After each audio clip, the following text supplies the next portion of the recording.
Sidak PJ Bupati Aceh Tenggara ke Pajak Pagi dan Gudang Pupuk. Tujuan sidak ke Pajak Pagi yaitu guna untuk penanganan sampah dan genangan air.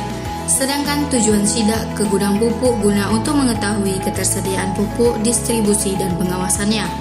Selasa 25 Oktober 2022. Tindak lanjut yang akan dilaksanakan adalah rapat koordinasi dengan OPD terkait untuk penanganan sampah di Pajak Pagi dan penertiban distribusi pupuk. Kota Cane, Aceh Tenggara, Tim Diskominfo Agara melaporkan. Ya, terima kasih. Assalamualaikum warahmatullahi wabarakatuh.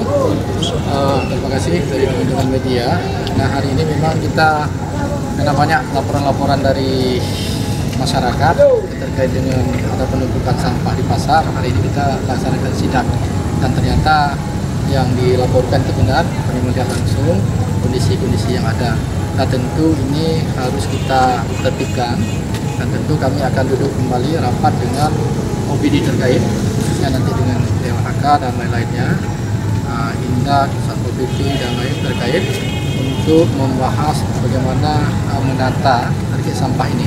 Artinya jangan hanya pada saat kami mengingatkan saja, tapi terus menerus continue bisa tertata. Jangan pada saat kita WA baru dibersihkan. Kita berharap ke depan ada satu penataan yang continue. Kapan sampah harus diambil sehingga tidak bertumpuk seperti yang kondisi sekarang. Termasuk pengaturan lain-lainnya sehingga tidak nampak kumuh. Mungkin demikian. Dan satu lagi Pak Bupati, kan selain di sini ada pasar, kita juga ada pasar Bacang Ladu di sana yang itu sejak selesai dibangun hingga saat ini tidak pernah ditempati dan juga hampir rata ya memang tidak ada seng dan material lain. Apakah ini pemerintah daerah akan memperbaiki dan memfungsikan? Kita akan coba bahas khusus, kita bahas khusus biar dapat terima laporan dari teman-teman OPD.